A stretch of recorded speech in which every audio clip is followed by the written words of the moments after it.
Murtz Jaffer here with my favorite WWE superstar, and you're paying attention. I haven't said that to any of the other ones that are here. Alexa Bliss, how excited are you to be back in Toronto?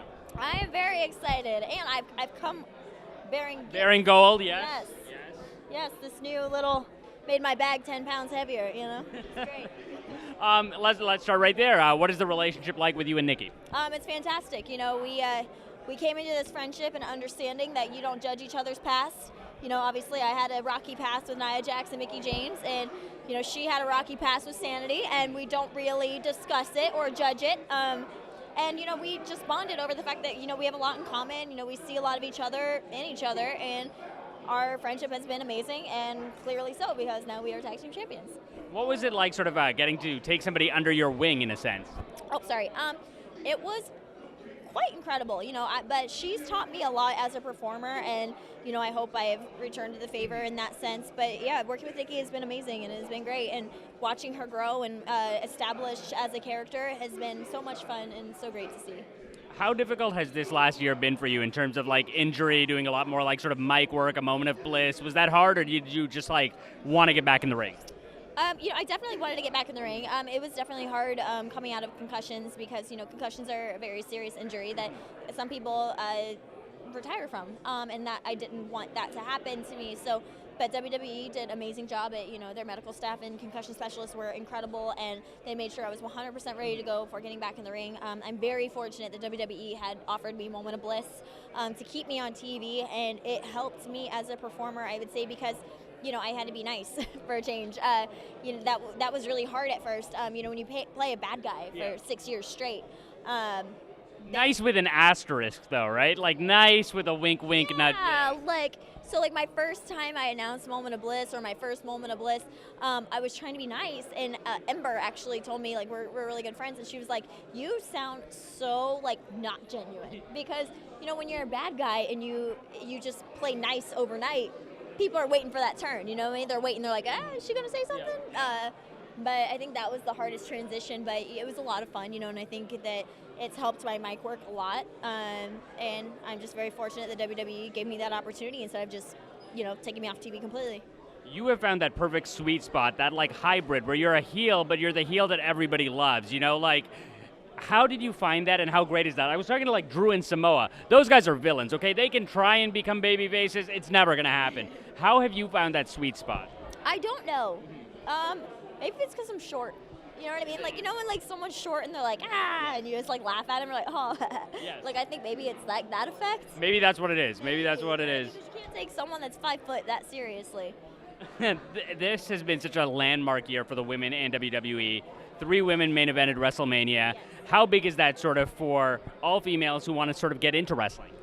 You know, I think it's incredible. WWE has done an amazing job at making our women the forefront of sports entertainment and showing that our women can, you know, hang with the guys, and it's been incredible, and the women's evolution has done wonders in every aspect, and I think it's very important for young women and men to see that WWE showcases our women just as much as the men. And, you know, now we have the tag division, which has been incredible. And, you know, the one thing I will say about the tag division, obviously I wasn't very familiar with the tag division, being a singles competitor for so long, but this title has definitely been my hardest fought, because our women in our tag division, I don't think have gotten enough credit yet.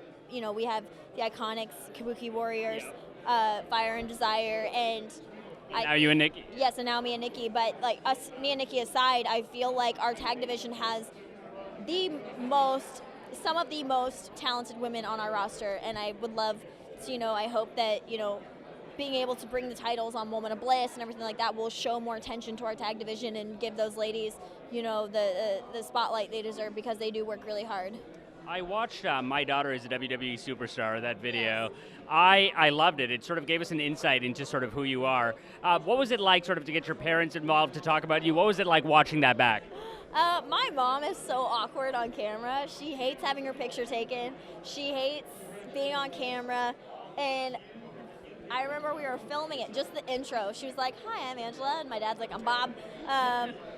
They had to do that for like 20 takes at least, because my mom would be like, I'm so awkward, and like she would like retry it again. They opened about your eating disorder and everything, you know, like, I mean, it was pretty insightful.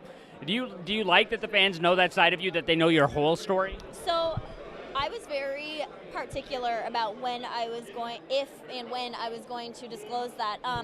The first time was on ESPN. I was in two minds about it. I was like, do I talk about it because I don't want to have people be like either judging, feeling sorry for, or resenting me for going through that. But I feel like it's very important to disclose that because, you know, when I was in the hospital, you know, I was hospitalized for, you know, my heart and from the eating disorder. And I remember having soccer players come and visit me like we do when we visit children in the hospitals. And I remember thinking, like, you don't know what I'm going through, so you can't sit here and tell me that it'll get better because you don't know. It's a mental disease, and that's why I'm really like big on mental health and everything like that. Getting the awareness.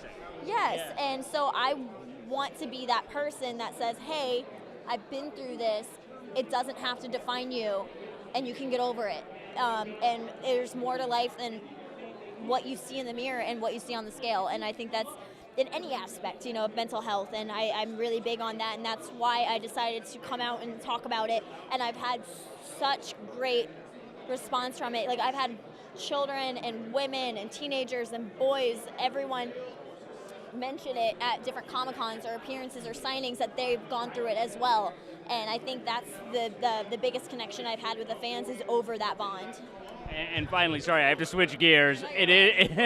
We were really somber there, but SummerSlam, what match are you the most looking forward to see? Natalya and Becky, because, you know, we're in Canada. Yes. Natty's going to be in her element. Yes. She's going to be so happy. Yes. I'm excited to see that, and, you know, I think, you know, if anyone can humble out the man, it's Natty, because, you know, the man's gotten a little too cocky, I think, you know, too big for her boots. So I think that Natty should be the one to humble her out a little bit. Amazing. Alexa, thank you so much. So nice to meet you. Thank you so much.